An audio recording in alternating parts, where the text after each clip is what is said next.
늦은 밤, 에어컨이 돌아가는 방. 냉장고에는 먹을 것이 가득하고 손 안의 작은 화면에서는 누군가의 웃음소리가 흘러나옵니다. 나는 왜 이렇게 편안한데도 이렇게 피곤한 걸까? 문득 이런 생각이 스치지는 않는지요.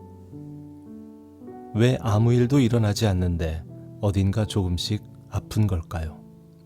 어쩌면 우리가 잃어버린 것은 아주 오래된 무언가일지도 모릅니다. 몸이 기억하지 못할 만큼 오래된, 그러나 몸이 여전히 기다리고 있는 무언가를요. 안녕하세요. 낭독 산책입니다. 오늘은 편안함의 습격을 함께 산책해 보겠습니다. 저자는 마이클 리스터, 수호 서재에서 펴냈는데요. 원제는 The Comfort Crisis, 김원진 씨가 번역을 했습니다. 그는 서울대학교 국어국문학과를 졸업한 뒤 30여 년간 편집과 번역, 집필에 종사해온 사람입니다. 최근 도회지 생활을 접고 태백산맥 끝자락으로 이주해 산골에서 지내고 있습니다. 아마도 이 책의 문장들을 가장 정확한 공기 속에서 옮길 수 있는 사람이었을지도 모르겠습니다. 저자를 좀 소개해드리죠.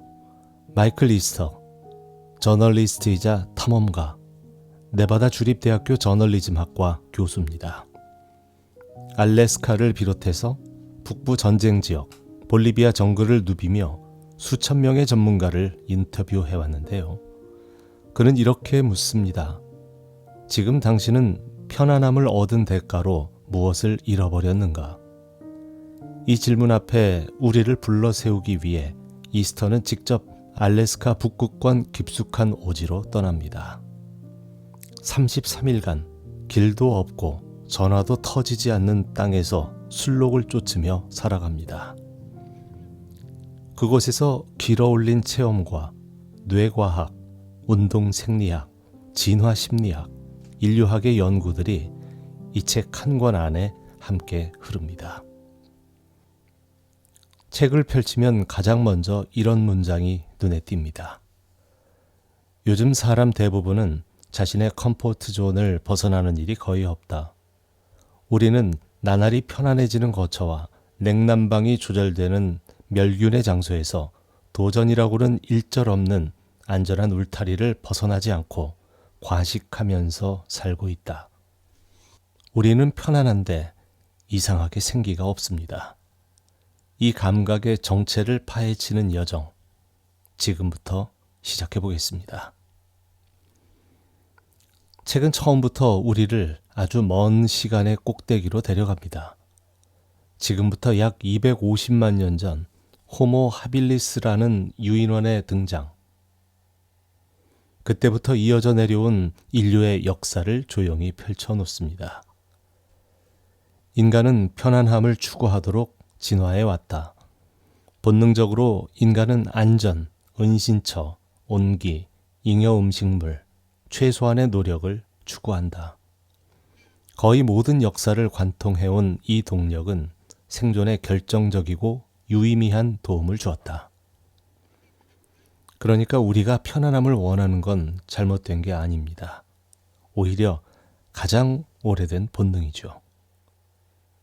문제는 편안함 그 자체가 아니라 편안함이 모든 순간을 덮어버린 지금의 상태라는 겁니다.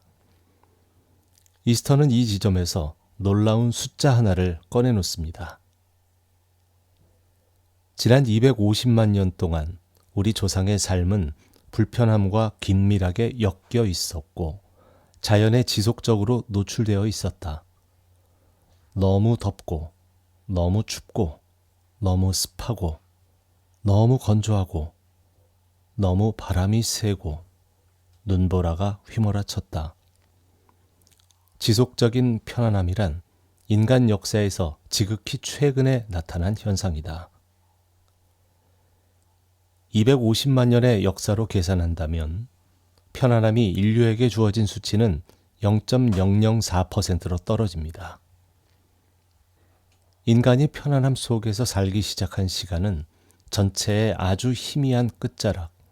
우리의 몸과 뇌는 여전히 나머지 99.996%의 시간을 기억하고 있습니다. 저자는 오늘의 풍경을 조금 담담하게 그립니다. 그에 비해 오늘날 지구인 대다수는 섭씨 22도 정도 되는 온화한 기후 속에 살고 있다. 날씨를 경험하는 시간은 대략 2분 정도에 불과하다. 가령 마트 입구에서 주차장에 세워둔 차까지 걸어가거나 전철역에서 빠져나와 사무실 빌딩 입구까지 걸어갈 때뿐이다. 미국인은 하루 중 93% 이상의 시간을 냉난방 시스템이 있는 실내에서 지낸다. 하루 중 바깥 공기를 만나는 시간이 2분. 나머지는 모두 실내, 그리고 그 실내의 온도는 언제나 22도. 한번 상상해 봅니다. 몸에 닿는 바람의 온도도, 하늘의 냄새도, 계절의 질감도 거의 남아있지 않은 삶을. 이건 누구의 잘못이라기보다 그냥 우리가 살고 있는 시대의 모습입니다. 책은 이 지점에서 아주 인상적인 개념 하나를 꺼냅니다. 하버드 대학교 심리학과 데이비드 레버리 박사가 말한 편안함에 의한 잠식, 컴포트 크립이라는 개념인데요. 사람들은 새로 등장한 편안함에 적응하면 이전의 편안함을 더는 수용하지 못한다. 즉, 오늘의 편안함은 내일의 불편함이 된다. 그러면서 편안함의 새로운 기준이 끊임없이 생겨난다. 계단이 경이로운 효율성을 자랑하던 시절이 있었다. 그러나 에스컬레이터가 출현한 마당에 계단을 오르내릴 까닭은 무엇일까? 힘들게 얻은 살코기 한 점과 못생긴 감자 몇 알이 1년 중 가장 훌륭한 식사였던 시절도 있었다. 그러나 설탕과 소금과 기름의 완벽한 합을 제공하는 식당이 골목마다 들어선 판에 이 맛있는 조합을 굳이 먹을 까닭은 또 무엇일까?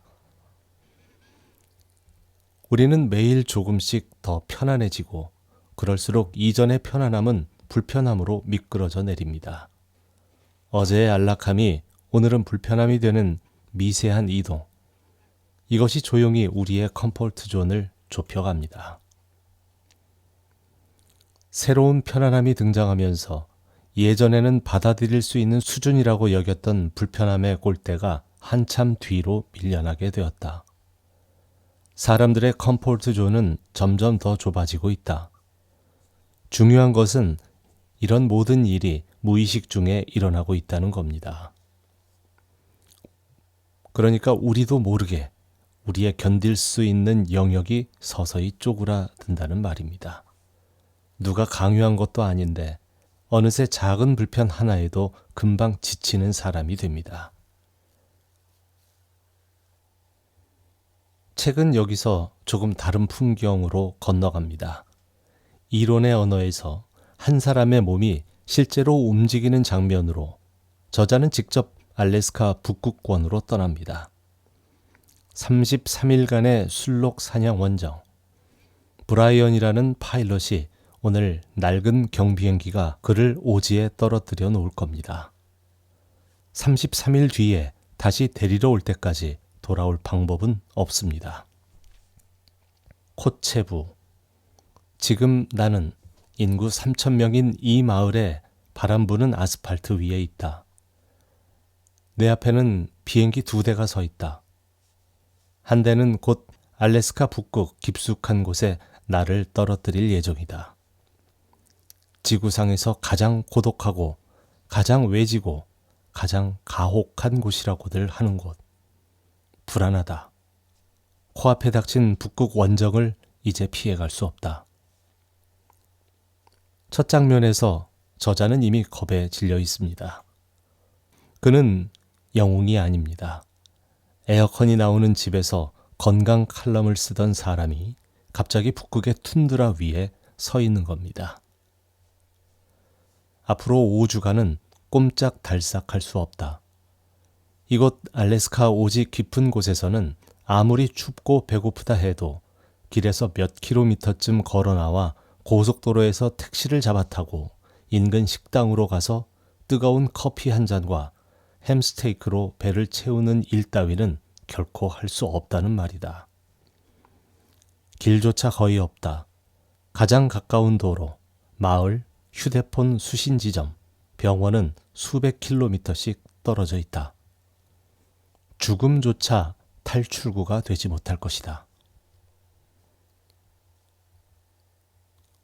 그런데 저자는 왜 이런 곳으로 가기로 한 걸까요? 그가 자기 삶을 돌아보는 대목이 이 책의 가장 조용한 첫 번째 쟁점입니다. 지금까지의 생활은 어떠했나? 아침이면 에어컨이 빵빵하게 나오는 집 안의 푹신한 침대에서 몸을 일으킨다. 럭셔리 세단과 똑같은 편의 장치를 갖춘 고사양 픽업 트럭을 타고 출근한다. 어떤 따분함이든 스마트폰으로 즉각 날려버릴 수 있다. 인체공학적으로 설계된 의자에 앉아 온종일 스크린을 들여다보며 몸 대신 머리로 일한다. 일을 마치고 집으로 돌아오면 나의 저녁거리가 되어줄 정체를 알 수 없는 고칼로리의 음식을 바라보며 흐뭇한 미소를 짓는다. 그런 다음 푹신한 소파에 몸을 맡기고 TV 프로그램을 보면서 배를 채운다. 불편함이 느껴질 일은 거의 없다. 너무 덥지도 너무 춥지도 습하지도 않다면 말이다. 만약 이런 편안함들을 송두리째 포기하고 나면 나는 어떻게 될까? 이 물음 하나가 한 사람을 북극으로 밀어 올린 엔진이 되었습니다. 그리고 이 질문은 반드시 알래스카로 가지 않더라도 누구나 한 번쯤은 자기 자신에게 조용히 던져볼 수 있는 질문이기도 합니다. 책의 초반에는 저자 자신의 알코올 이야기가 짧게 등장합니다. 알코올은 나에게 편안한 이불이었다.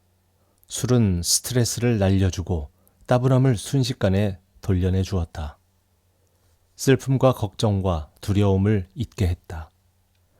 알코올은 인간이 당연히 겪어야 할 불편함들, 즉 불안한 상황, 생각, 감정 등으로부터 나를 잠재우고 덮어주었다. 편안한 이불, 사실 따지고 보면 많은 것들이 그렇게 우리의 이불이 되어주곤 합니다. 술 말고도 잠깐 켜는 영상, 자동으로 넘어가는 피드, 배달앱의 빨간 알림, 전부 조금씩 불편함을 덮어주는 이불입니다. 저자는 어느 날 그 이불을 걷어냅니다. 그러자 놀라운 일이 일어납니다. 나는 이 바보 같던 삶의 백기를 들었다. 그러자 불편함이 곧바로 시작되었다. 온몸의 떨림과 오한, 땀, 그리고 몸속 여기저기서 느껴지는 다양한 고통들. 하지만 시간이 흐르며 마침내 의식 아래로 사라졌다. 그리고 점점 더 그런 상태에 젖어 들어갔다. 이 모든 과정은 그 무엇도 파괴하지 않으면서 서서히 진행되었다. 나는 그저 나의 일상생활을 가만히 바라보기만 하면 되었다. 과장 없이 말해 매 순간이 편안했다.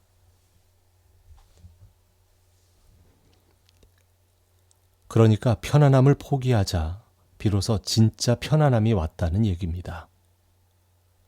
이 작은 반전이 이 책 전체의 철학을 압축하고 있습니다. 우리가 추구해온 편안함과 우리 몸이 오래 기다려온 편안함은 서로 다른 것일지도 모릅니다. 책은 점점 더 깊은 장소로 걸어 들어갑니다. 버팔로 대학 심리학과 마크 시어리 박사의 오랜 연구 이야기가 등장하는데요. 그는 컴포트 존 경계선 연구에 일생을 바친 사람입니다. 그의 연구는 놀랄 만큼 단순한 결론에 닿아 있습니다. 평생을 보호 속에 살아온 사람들에 비해 역경을 겪은 사람들이 정신적 안녕지수가 높다는 것이 지난 몇 년에 걸친 연구의 결론입니다. 생활 만족도가 더 높았고 정신적, 육체적 증상을 겪는 일도 상대적으로 적었습니다. 진통제를 처방받는 비율도 더 낮았고 건강관리 서비스를 받는 비율도 낮았습니다.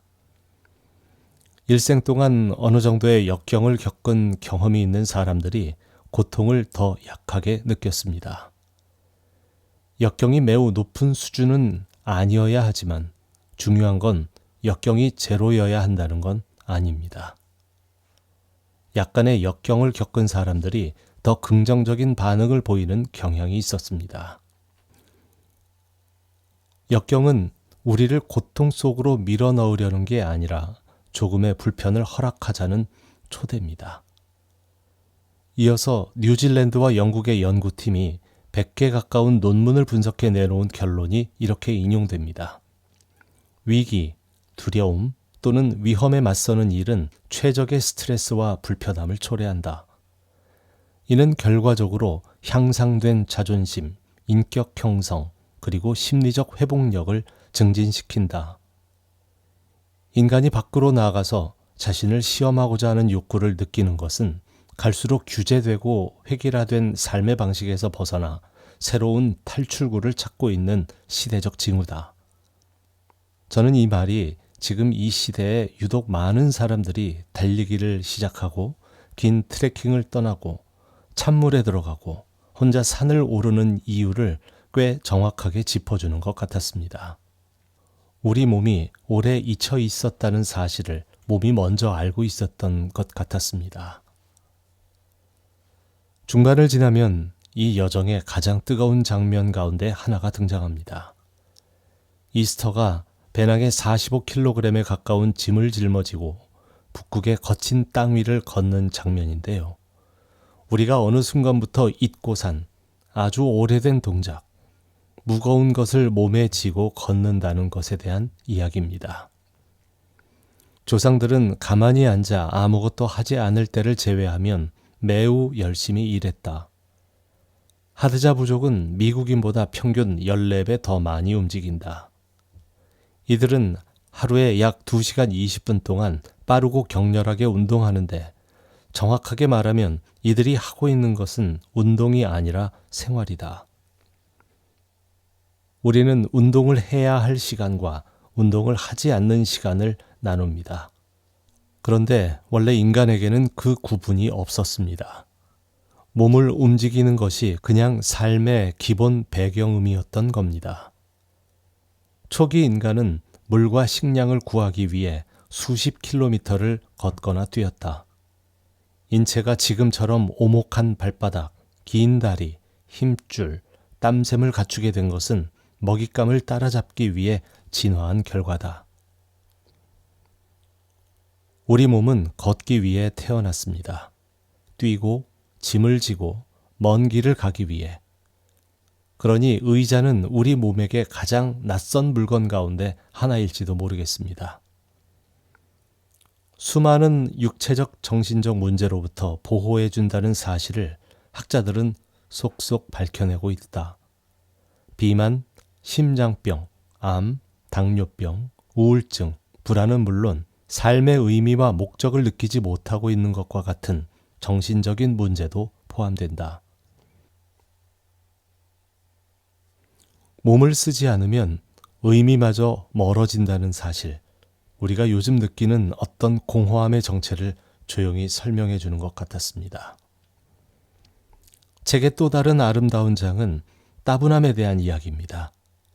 우리가 가장 빠르게 지우려고 하는 감정, 스마트폰을 꺼내는 거의 모든 순간의 원인이죠. 1920년대 라디오가 대중에게 방송되자 처음으로 온종일 생각할 필요가 없어졌다.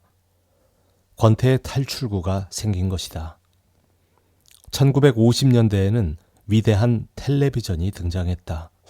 그리고 마침내 운명의 2007년 6월 29일 아이폰이 탄생하자 따분함은 영원하고 완전한 사망 선고를 받게 되었다. 동시에 우리의 상상력과 사회적 유대 또한 따분함과 운명을 함께했다. 따분함이 사망 선고를 받은 날 우리의 상상력과 사회적 유대도 함께 묻히면서 그 심심한 시간 속에서 태어났을 수많은 생각, 바라봄, 잠깐의 만남 같은 것들, 그 전부가 따분함과 같이 사라졌습니다. 저자는 따분함을 되찾으러 이런 곳까지 걸어 들어갑니다. 자연은 천연 신경안정제다. 단 20분 자연 속에 머물러도 스트레스 호르몬이 유의미하게 떨어지고 5시간이 지나면 정신의 풍경이 달라지며 사흘이 지나면 사람이 바뀐다. 20분, 5시간, 사흘, 이 숫자들이 아주 낯설고도 정겹게 느껴집니다. 숲속으로 걸어 들어간 시간을 우리는 보통 잃어버린 시간이라고 생각하지만 실제로 우리 몸에서는 아주 섬세한 회복이 일어나고 있었던 겁니다. 책의 후반부에는 배고픔에 관한 장이 있습니다. 많은 독자들이 이 장을 가장 조용하게 읽었다는 후문인데요. 저 역시 그랬습니다. 왜냐하면 우리 중 많은 사람이 이미 오랫동안 진짜 배고픔이 무언지 잊고 살았기 때문입니다. 옛 조상들은 늘 배가 고팠다. 현재에도 옛 조상과 비슷한 모습으로 수렵 채집하며 살고 있는 탄자니아의 하드자 부족은 인류학자만 나타났다 하면 배가 고프다며 푸념을 드러놓는다. 소위 먹방 유튜브나 음식 방송을 보다가 문득 생각난 듯한 배고픔이 아니다. 이들이 경험하는 건 깊고 지속적인 태생적 배고픔이다. 지금 우리가 배고픔이라고 부르는 것과는 조금 다른 감각인 것 같습니다. 우리는 대부분 진짜 배고픔을 한 번도 제대로 만나보지 못한 채 하루를 살고 있습니다. 냉장고를 여는 손이 사실 배고픔과는 거의 관계가 없는 순간이 많습니다. 초기의 인류는 칼로리 높은 음식을 아무 때나 쉽게 구할 수 없었다. 오늘날의 우리는 어떤가? 앱을 통해 배달 음식을 시키거나 대형 마트로 쳐들어가서 뭐든지 언제든지 살 수 있다.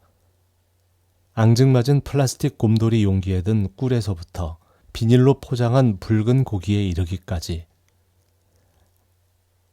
꿀은 원래 어떤 것이었을까요? 책은 그 원형을 보여줍니다. 네한데르탈렌시스의 유골 중 80%가 짐승에 의해 상해를 입었다는 이야기. 꿀 한 숟가락을 얻기 위해 온몸을 쏘아대는 벌떼와 싸워야 했던 하드자 부족의 이야기. 그 거친 질감 속에서 우리는 편안함 너머의 밀도를 엿봅니다. 저자가 혼자 북극의 밤을 견디는 순간, 처음에 그는 그 고요가 두려움이었다고 말합니다. 그러나 며칠이 지나면 그 고요가 조금씩 다른 이름으로 바뀌기 시작합니다. 사랑하는 사람들과 새롭게 더 깊이 연결되었다. 침묵을 발견했고 고요를 경험했고 나 자신에 대해 괜찮다고 느꼈다.